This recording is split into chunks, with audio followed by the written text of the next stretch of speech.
Hey everybody, what's up? And welcome back to another episode of hopsgeeknews. We are a podcast that talks about comic books, movies, TV shows, and a beer of the week. However, we also are your residential place for first-time watchers of Supernatural, in which I am. And so this episode is dedicated to Freaky Friday, aka Supernatural Fridays, where we talk about my journey through Supernatural. Today's episode is going to be season 4, episodes 1 through 10. I am watching for the first time ever. Lauren has been on me about it for years. So if you don't know where to find us, Hops Geek News on all of your podcasting platforms, all of your social media sites, patreon.com/hopsgeeknews, and then hopsgeeknews.threadless.com if you want to support the show. And my beer for this episode. So I'm going to preface this by we're watching season 4. Ruby's back. Spoiler alert. And who's back? That's Jared Padalecki's wife. And so we were sitting there, my wife and I, hey, did they know each other before the show? Were they married before the show? And so I looked it up, and lo and behold, this season is where they met, and then they got married in 2010. Well, that's not what gets me. They got married in Sun Valley, Idaho. I am near Boise, Idaho, 2 hours from Sun Valley. So my beer of the week is a local IPA from Warfield Distillery and Brewery. Come for the winter, stay for the beer. Real genuine beer of Idaho out of Ketchum, Idaho, which is in the Sun Valley area, home of their wedding. Is that weird to say? I don't know. Whatever. Yeah. No, it's not. It's not weird to say at all, especially for this show. It is. So I picked one. You married Ruby? Yes, I specifically themed one for this. It is real genuine beer of Idaho. It says, they say there's something magical about Ketchum. When you're here, it's almost palpable. You can't explain it, but you sure as hell can feel it. Warfield Local IPA empowers us to get the freshest IPA possible into the hands of into the hands of neighbors. Jeez. And friends we know and love. Join us as we tip our caps and raise our glasses to the community we call home. Cheers, friend. Here's to real genuine beer brewed with the best malts and hops in Ketchum, Idaho. It's 5.8% alcohol by volume. Great beer. Just a great beer, great place. I've gone up there. Sun Valley is a place where there's a lot of skiing to do in the wintertime. Summertime is even better because you can hike a lot of 12,000 footers. And Sawtooth Brewery is there, and Warfield Brewery is there. Well, I'm drinking Sawtooth. So, Lauren, what are you drinking? I'm drinking the beer you told me to drink. It's from Sawtooth Brewery in Haley, Idaho. It is their 11th anniversary cold IPA, and I have it in my Idaho glass that you sent me probably 2 years ago now. And I was actually just Googling while you were talking Supernatural season 11 to try to connect it to something. And actually there's an episode that I think the best episode, and I don't even think this is just my opinion, is episode 4 of season 11, and it's called Baby. And that's all I will say. Oh, look at that. Yeah. It's a phenomenal episode. So Sawtooth Brewery and Warfield are both up in the Sun Valley region. There's a lot of actors and actresses that actually have homes up there, like Bruce Willis and Ryan You'd be Gosling. Close to Vancouver, right? No. Kind of. I mean, closer than I am. No. You're not closer than me? I'm saying, okay. Okay, so no, we are about 10 hours from Vancouver. Ketchum is to the northeast of where I'm at. So they're probably like a little further away, but it is about a 2-hour drive for me. Beautiful country up there. Beautiful, absolutely phenomenal. If you can make your way up there, do it. And that's all a long-winded way to say it. Let's kick off season 4, episode 1 of Supernatural with Lazarus Rising. Jiminy Cricket's Batman. Vancouver's 46 hours for me. That's it. It's 10 hours for me, I think. Something like that. You do the math while I talk. So that means it's 36 hours to you. Okay, yeah. Go to Lazarus Rising. Jiminy Cricket. You only got a few months to get here before I leave. And Dean awakens in a pine box. Last we saw Dean Winchester. He was torn apart by the hellhounds. He was puppy dead. chow. He went to hell where he was strung up on chains, and now he is free from hell. And he has a joyful reunion with Sam and Bobby. Sam, Dean, and Bobby wonder what pulled Dean from hell and what it will want in return. So they go to a psychic named Pamela, and she reveals its name, Castiel. Gasp, finally. And that's also when her eyes kind of burn out of her head. Oof. He told her to look away. He told her not to look. He did. He warned her. First of all, your Castiel Funko Pop looks like it has a mullet and not wings behind it. Well, here, let me put him a little closer. Does that look better? It does kind of look like a mullet. Well, now you just ruined him for me. This episode had it all. We had Wedge Antilles. We had Misha, who was told he'd be a demon. However, he was only supposed to be in a few episodes. When Dean tracks Sam's cell phone, he finds he's in Pontiac, Illinois. This is also the home of Jimmy Novak. Which does make sense. Yes. Real glass. Jensen got you don't know Jimmy Novak. I just said yes, just because. I know. I try to be vague in these, so it was only people who have seen the show would get it, and you Jimmy wouldn't. Novak is. I was nodding and agreeing. You don't know Jimmy Novak. Look, I know Jimmy. It was me and Jimmy. We were blazing up every weekend with Sloan Ketter. Anyways, this episode starts with Dean coming. Like, I thought we were going to see Dean in hell. And I thought the buried alive segment, I was like, oh God, no, he's in hell. And now they're burying him alive to portray. And luckily that wasn't it. He broke out. And then I was like, no, this is definitely Dean in hell, because he goes to the gas station and the radio's going crazy. The TV's going crazy. There's nobody there. I was like, oh man. But it turns out he wasn't in hell. He finds Bobby, and Bobby he was in hell. Well, what I'm saying is he wasn't specifically in hell at this second. He had broken through. Oh, he's no longer in hell. Okay. Yes. I thought this was going to be showing Dean in actual hell. Oh, like it was fucking with him. Yeah, I thought they were playing around. And then when Bobby was he was like, it's actually me, Bobby. I was like, oh, so we are back to life somehow? I was like, what are we doing here? What? I was very confused. But Bobby still kept doing tests. And here's it was funny. Bobby was still apparently holy water and everything.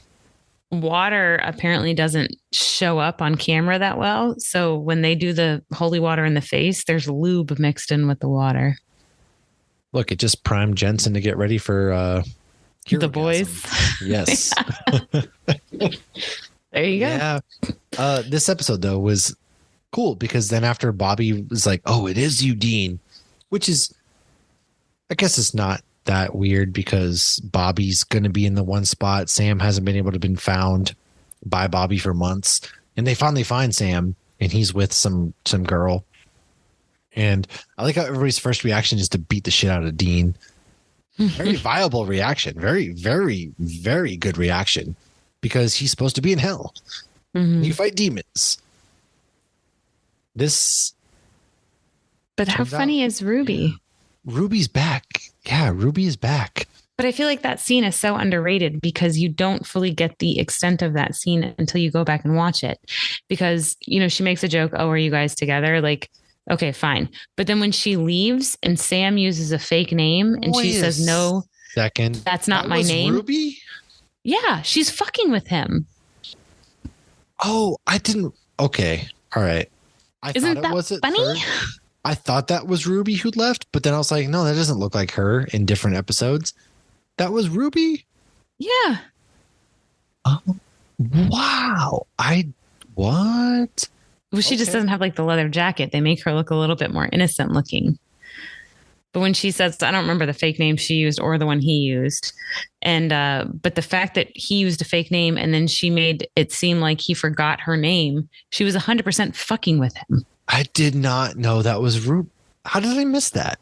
I don't know. But I think that scene is hilarious. That doesn't look like the actress at all.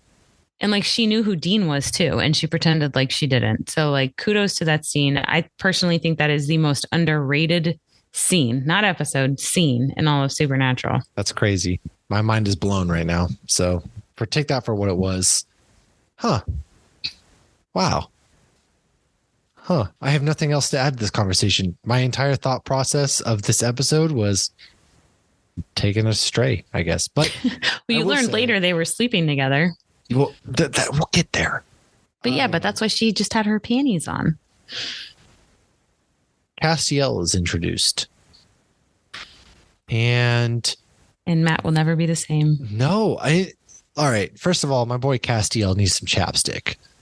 He looks. He notoriously is known for needing chapstick. It's really bothering me that my boy is showing up and he looks like he just got done throwing up after a night of binge drinking. Like, my guy. Misha Collins needs chapstick. Yeah, like, what is going on? But that's he's funny there, that you noticed that. And he's an angel. We get angels, and Dean's like, God, what? And this takes us to season 2 or episode 2 of season 4. Are you there, God? It's me, Dean Winchester.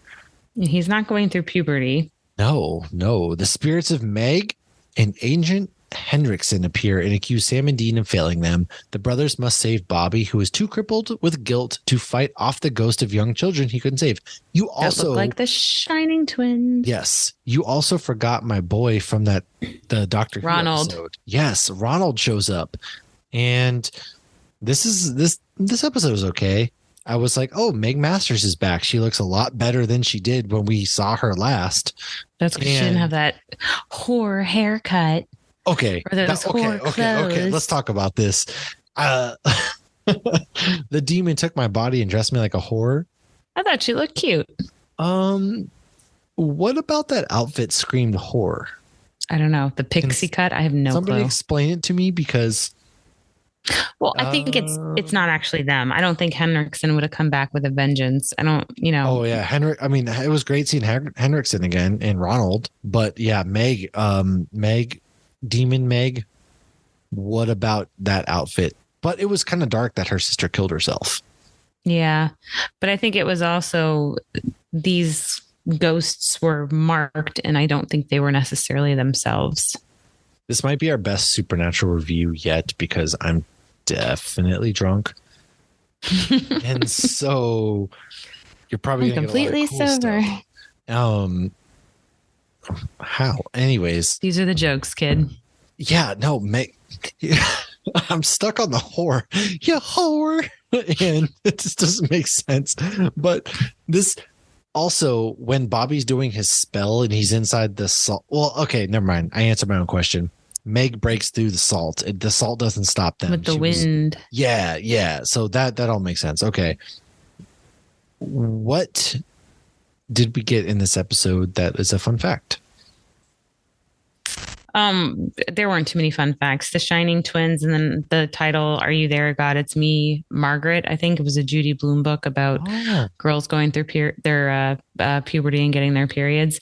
But I think it was because Dean was like reflecting on like, is there really a God? And like he was dealing with his own adolescence, I guess. I mean, he was technically a virgin here, if you believe in Monster Movie, that he was rehymenated. I can't wait to get that. So it all comes together. Was this the episode? So did we already see Sam use his force powers to pull demons out? I don't know. Was this the episode where Castiel was basically like, you need to stop Sam from doing that? That's in the next one. That's in the beginning.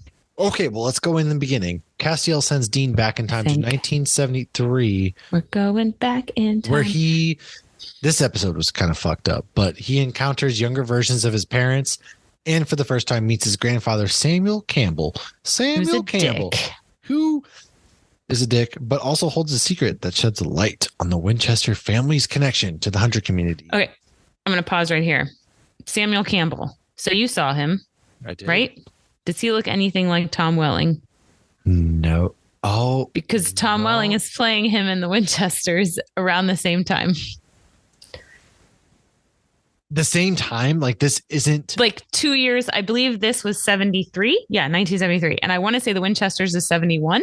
No So, I mean, I don't know what happened that made all his hair fall out in 2 years. Is this... But Tom Welling is a beautiful specimen of a man. Tom Welling. Nothing against the actor that plays Samuel. Campbell 2 years before. No, oh my God. Right. Demons age you. But, well, not even demons. They're not even fighting demons at this point because they don't believe that they can kill demons. No, they know they can kill demons because they have rubies. Oh, yeah, yeah, back in the No, 70s. back in the 70s because Yeah, they're like, you killed a demon. They right. But don't think that Dean they can. knows. Well, okay. Well, you meet the family, and this is also kind of creepy because Dean's like, wow, mom was a babe. I'm going to hell again. And then at the end of the episode, Mary Winchester kisses her dad's corpse, who's played Yeah, by that was who's gross. Azazel was taking over his body, but they still kiss it out, and it's like, I mean, if it had been Tom Welling. I mean, maybe, but it So wasn't. she was an Arrow. She was like the Valentine killer person that was like obsessed with Oliver. Okay, hold on. Is Meg Donnelly supposed to be Mary in the Yeah, Winchester? Interesting. that's not too bad. Okay. I love the guy they cast for John Winchester and the Winchesters, and he's actually a Supernatural fan. Interesting. And I think you can Okay. see that in Meg his Donnelly of Zombies performance. for all my Disney fans out there. Ian But said he can't watch the Winchesters because all he does is see the zombie girl because his daughter's obsessed do with it. zombie Mine movies. is too. Do it like the zombies do. Brush your hair, do your makeup. Okay. Well, anyways, this episode was a direct Back to the Future parallel to a T, just about. And then Winchester. when Dean asks young John if he knows where to get cell phone reception with his flip phone, John answers the USS Enterprise. Well, guess what? The designers of the flip phone purposely made the first cell phones to mirror the communicators from the classic TV series Star Trek in 1966. I Googled this to verify it and I was very surprised. I did not know this was real. I didn't either. And Yellow Eyes is back, Azazel. And poor Grandma Winchester gets dusted. Deanna. Deanna, yeah, she gets dusted. Her neck broke. That was pretty brutal. And then Mary, why? You couldn't have moved on. You made a deal with this demon and kissed your dad. All I can think of in that scene was from Eurotrip. You made out with your sister, worst dude. twins ever. Oh, and that's the guy from Ghostbusters. Yeah, it is. Yeah. Yes, I knew I recognized him. You made out with your sister, dude. That's all I was thinking. Twins are, yeah. You made out with your dad. That's gross. That's next level gross, man. I hate Mary. And I didn't really know what Castiel was sending Dean back for in the first place. He's like, you have to stop him. So does that mean if he stops Azazel, then the apocalypse would stop? I think because Cass then says you were never meant to be able to stop him. I think what Cass wanted was for Dean to see what Azazel had done to Sam because they don't know why Sam's getting stronger at this point. Right. Which Sam knows because Azazel straight up told him, but Sam never told Dean that. So Dean goes back and learns this. And then later when they're talking, Sam says, what, he did all that to go bleed into my mouth. And he was like, I never said Dean's anything like, about that. Yeah. But what the angels don't understand is why Sam is getting stronger. For some reason, they can't see that. I don't think you know that yet. I don't. I was about to ask. Is that something that gets... Yeah, no, it definitely gets explained. Okay. All right. Right on. Well, season 4. In fun ways in the future, but not, it's tragic in this season. Oh, no. Episode 4 is Metamorphosis. A hunter named Travis points Sam and Dean towards a meat-eating creature called a Rougarou. Isn't that a dessert? No, I don't know. Complicating matters is the fact that Travis's target is a normal suburban dad in the earlier process of changing, and he hasn't killed anybody yet. This is the first time we hear Dean called Castiel Cass. We also learn just long pig, which is another word of the day for skin or for eating human meat. But this is kind of one of those self-fulfilling prophecies where, is killing the monster making him a monster, or are you killing baby Hitler? Exactly. So like the dude essentially, he's born as this Rougarou where eventually he wants to become so hungry he can eat raw meat, and the second they feed on human meat he turns ugly, blah blah blah. This dad is like, I'm so hungry, and this old hunter Travis kind of points the brothers in this direction of him and is like, we got to stop him, we got to burn him alive, all that stuff. But then Sam's like, no dude, hey, maybe he can change. And Dean at first is not buying into it. Then, after disagreements and not trusting each other, Dean's like, okay, fine. They go and talk to him. He kind of gets away. And that's when we see that old dude shows up back at home, and Travis took his wife hostage. And so he attacks Travis, breaks free after getting captured, and eats Travis. Lo and behold, his wife is pregnant. Yeah. And they even said, he goes, he tried to kill my wife. Why'd they do that? And he realized, and he goes, I don't know. Well, Travis still tells trying a story about killing wife. This guy's dad, whose wife was pregnant with a son, this guy. And it's the cycle repeats. So it really seems like this dude was trying to fight off eating human flesh, but Travis forced his hand. He does it. And then Sam ends up burning him alive. Interesting. Self-fulfilling prophecy. Like I said, it is what it is. Now, episode 5, monster movie. I loved this episode. It was ridiculous. This is one I tried to get you to watch. I'm always like, even if you're not going to watch the show, just watch this one. All right. It's Oktoberfest, and the Winchesters face off against a shapeshifter who likes to impersonate classic movie monsters such as Dracula, the Wolfman, the Mummy. We even get Frankenstein nods. And so in the Mummy scene, the security guard asks if Helen might have any record of the delivery of the mummy. Helen is the name of the female lead in the original Mummy film, 1932, starring Boris Karloff. He is also the Grinch narrator. I love that fun fact. I know we talked about it at Halloween time with theme park blurb, but I just thought I don't remember a single such a thing, fun fact. And the security guard is actually Jensen's stunt double. The monster refers to Dean and Jamie as Harker and Mina, respectively. There is also a character named Lucy, because we always have a character named Lucy in this show. All three are references to Bram Stoker's Dracula. Fitting with the theme, Dracula. Sam would be Van Helsing, the bookie professor who hunts Dracula. Or you can also call him the beefcake known as Hugh Jackman. If you don't catch that reference, Hugh Jackman played Van Helsing in the movie Van Helsing. Who knew? And when the camera reveals the banner advertising Oktoberfest, it lists the Happy Schnapps combo as entertainment. The Happy Schnapps combo is a polka rock band hailing from Manitowoc, Wisconsin, whose beer-fueled musical mayhem has blown the foam off many Oktoberfest. Yes. I like this episode. It was kind of clear that the bartender lady, like my wife, I have to say that every time, but was the shapeshifter the whole time. However, the guy who played the shapeshifter, he's been in a lot of stuff, a lot of TV shows. I recognized him right away. And I like this episode. It was black and white. We got classic monster vibes. Dean is even got a Transylvania thing. Yes, and Dean's a born again virgin. He went to hell and he came back, and there's no scars, there's nothing on his body. So he was like, obviously, but his tattoo is still intact. His tattoo's intact, and he has that always kind of bothered me. Look, he has protection. Okay, he never leaves. I guess they're like, oh, he's gonna need this, so we'll just leave it. Cassiel's Todd Stashwick is Dracula. Yeah, he's in a lot of stuff. He's in a lot of. He's in Star Trek Picard. I don't know any of these other things. He's in like Law and Order, American and Horror Story, random Kim TV Possible. shows. If you see him, you will know him. Trust. 12 Monkeys TV series. Anyway, awesome. Yes, Dean is all about getting old girl. He's like, hey, what time do you go off? She's like, yo, you're a Fed. You're not like the Feds.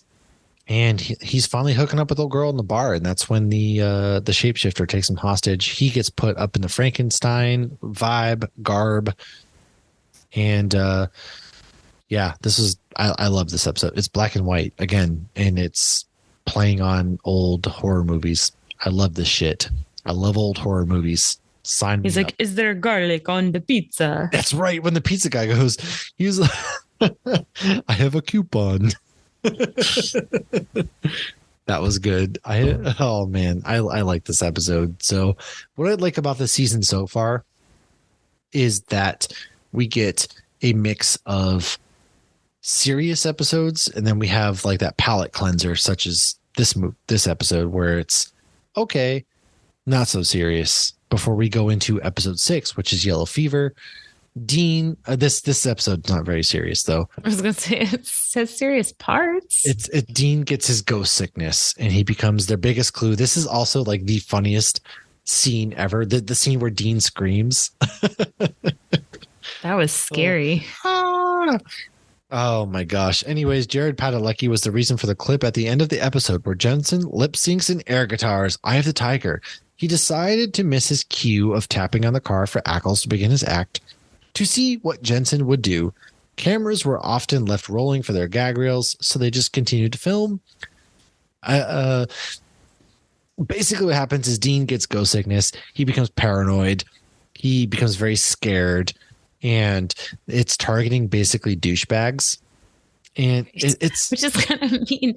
He's like you're kind of a bully. Yeah, he was like, you're kind of a dick. Yeah, a dick. And Dean was like, and you're not? He goes, apparently I'm not. But the scene when he goes off on the rant, he's like, who hunts ghosts? Crazy people. And he's like, you don't want to sit in the car with me. I listen to the same 10, tapes over and over. He's like, you have one burrito and you're gassy. So anybody who's watched Supernatural gag reels, Jared Winchester is very gassy. So there's multiple outtakes of like literally Jensen in the car being like, I can't breathe. It smells so bad. So I don't think that line was a throwaway line. I think it was directed at Jared Padalecki. Probably. So yeah, this was a very small town. And you get the scene where they open up the locker and Dean screams, where we've seen that GIF so many times. And it's finally awesome seeing the GIFs match. I got to imagine some of these you thought were fake. No, or outtakes. No, I never did. I just was like, okay. Oh, where did that come from? And to see him come to life, I'm like, oh, I got it now. Even rewatching, because sometimes I forget. So then I'll be like, oh, that's the one where he smiles like that. I got it now. But yeah, that one, Ian actually has the shirt with him screaming. Oh, and it says, great. That was scary. And he wore that one to the brewery. I love it. And then I do love it. Episode 7, we get the It's a Great Pumpkin Sam Winchester. Ugh, Charlie Brown. Investigating 2 mysterious deaths very close to Halloween in a small town. Sam and Dean discover a witch is sacrificing people to summon an ancient, powerful, and extremely dangerous demon, Samhain. Nope. We did a very detailed episode on this during Halloween. And I mentioned this. We did. And Uriel is not mentioned in any Western except biblical text. He appears in the I can't pronounce this word. I don't know what that says. Apocryphal books. He's not accepted books that are not Western accepted by Christian churches. I thought that was interesting because I knew that Uriel, because L means of God. Kaylee actually told me that.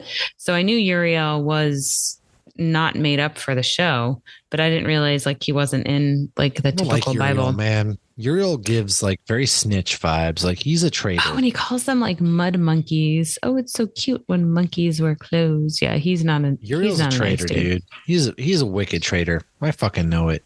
And so in regards to the Peanuts reference, well, the first time I watched this, I didn't understand why It's the Great Pumpkin Sam Winchester. So here's my theory. So Sam wanted to believe in angels, much like Linus wanted to believe in the Great Pumpkin. And at the end, spoilers for It's the Great Pumpkin, Charlie Brown, Linus was disappointed the Great Pumpkin never showed up. And this is the first time Sam meets the angels, and he's very disappointed because they are dicks. Oh, that's right. He's like, hey, I'm a big fan, blah, blah, blah. He kind of goes into his like fanboy stage, and they're just assholes. And then Cass almost didn't even like shake his hand. No, he's like he stuck it out. The boy with the demon blood. Hey. Right, or whatever he said. Does he say that in that one? The boy with the demon blood? Something like that along those lines, yeah. He's not very nice to him. No. Cass is just very, I don't know. Don't speak ill of Cass. I'm going to speak what I speak until I get to the point where I don't speak that anymore. All right? You don't speak ill of our... This episode. Angel Castiel. So episode 8, we have Wishful Thinking. I like this episode a lot. And Sam and Dean investigate a small town's wishing well. Thursdays were teddy bear doctors. Okay. All right. All right. First and foremost, okay. This episode, uh, this wishing well grants wishes. This little girl who basically wants a friend because her mom was like, I want to go Ted. to wherever. It's the premise of Ted. It is. She wishes her teddy bear to come alive. Oh my God. When I tell you the least suspecting scene in any Supernatural episode was the teddy bear sucks. He was eating a shotgun for lunch. He blew his fucking stomach. So it's a bipolar teddy bear, life size. Why am I here? For tea parties. He's sitting in the room and he's got a shotgun in his mouth. And I'm like, I didn't know that's what it was at first. I was like, oh, he's just having a mental breakdown.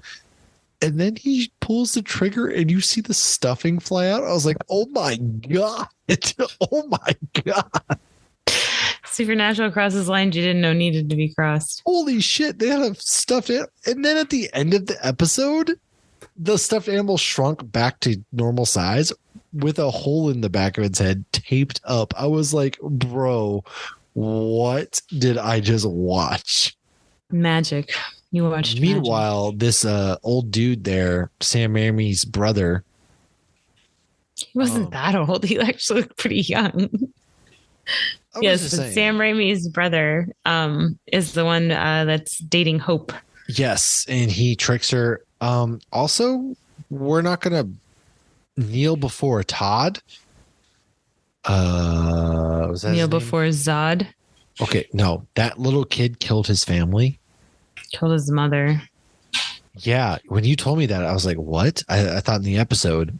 Yeah, the kid who plays the little asshole who chokes out Dean apparently is facing life in prison because he killed his mom. So, yay. I don't know the details of it. I don't know. I don't care to know the details of it, but I was very shook when you said that. And then Jared ironically had food poisoning on this day, so many scenes were shot separately. And it's ironic because Dean was throwing up in this episode. That's right, from the bad food that he ordered. He wished for a sandwich. He did. And Hope was also in the episode of Skin. She was the one tied up by her husband. I enjoyed this episode. Like I said, it was didn't expect to see a teddy bear kill himself, but here we are. No one ever does. Here we are. I was like, wow.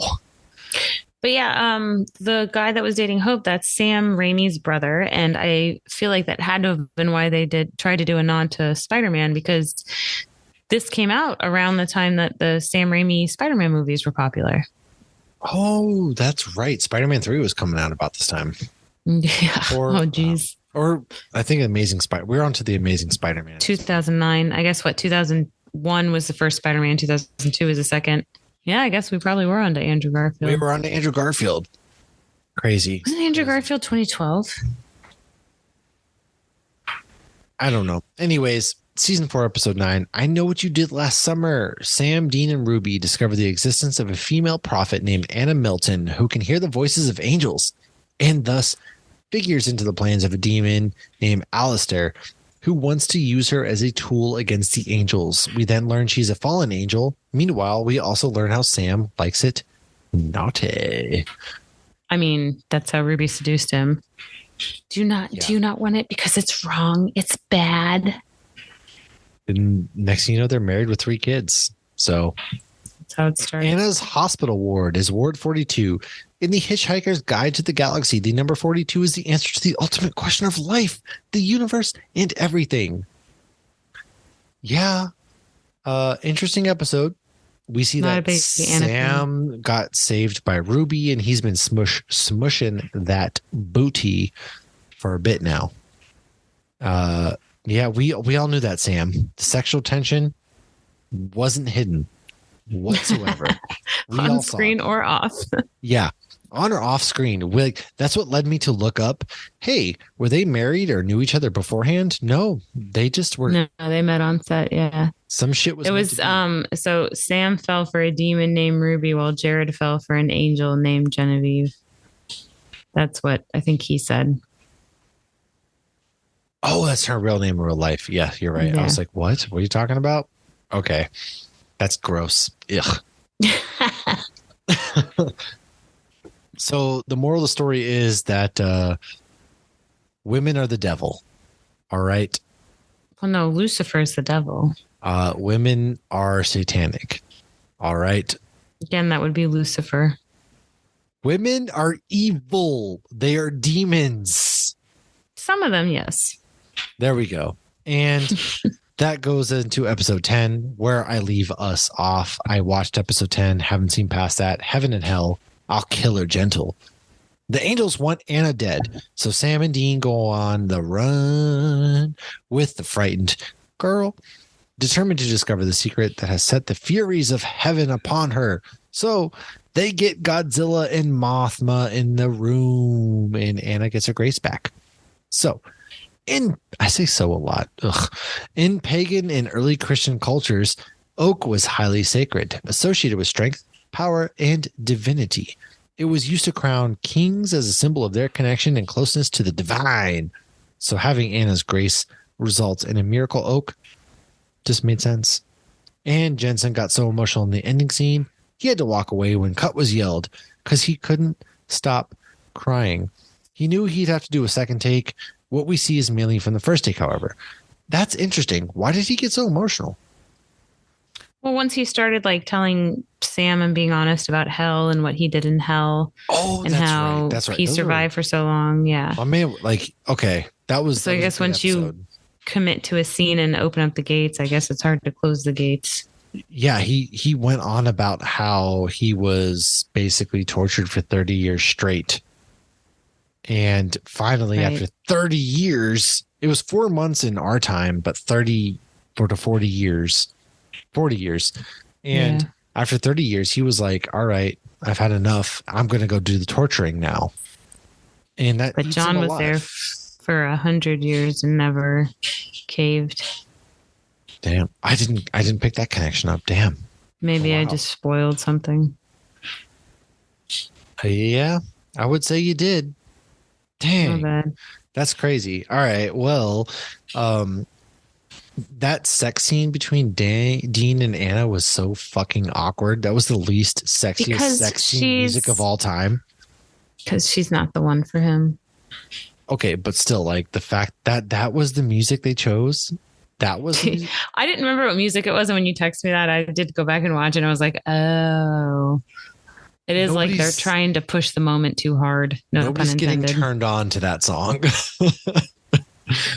It was bad. And the whole Titanic nod with the hand. Ugh, gross. Yeah. Just sweaty nastiness. Gross. But hey, you know what? Good for him. He banged an angel. Proud of you. He banged an angel. And his brother banged a demon. Yeah. You know, they're not so different after all. And I will say that final sequence where he talks about what happened in hell was pretty powerful. And I'm loving this season because it plays into, if God is so good, why does he let bad things happen? And I think that's my own personal struggle with religion. I don't believe in God. I don't believe in any of that shit, because it's like, if God created all this, why does he kill everybody? Like, all these religious people are like, God's going to kill you. God's going to smite you. It's like, well, why? If he's truly this being that you say he is, why does he want to flood the earth? Why does he want to kill everybody? It doesn't make sense to me. I don't know. Nothing makes sense. It doesn't. And I know why God's doing what he's doing in the show. Yeah. But that just bring it into like, maybe the show implicates reality. Maybe. I'm connected to this season because it plays on a lot of what I believe. And it's just like, maybe Eric Kripke's God. Religion's shit overall is how I feel. While Lauren's like, wrap it up, B. I'm drunk and tired. But I'm going off on a drunken soapbox. If you know what, God, you want to know who really sucks is God. You know, he's like a very like not nice comedian. Listen to me. You're like Seinfeld if you wanted to get canceled. Let me tell you something, folks. God, he's an asshole. You know why he's an asshole? Because war and but that's how Hobbs Geek News got canceled. canceled? Nobody religious was listening to this anyways. My mom. I don't know. Well, sorry. I guess she's going to let us know on YouTube. But she can't hear me anyways.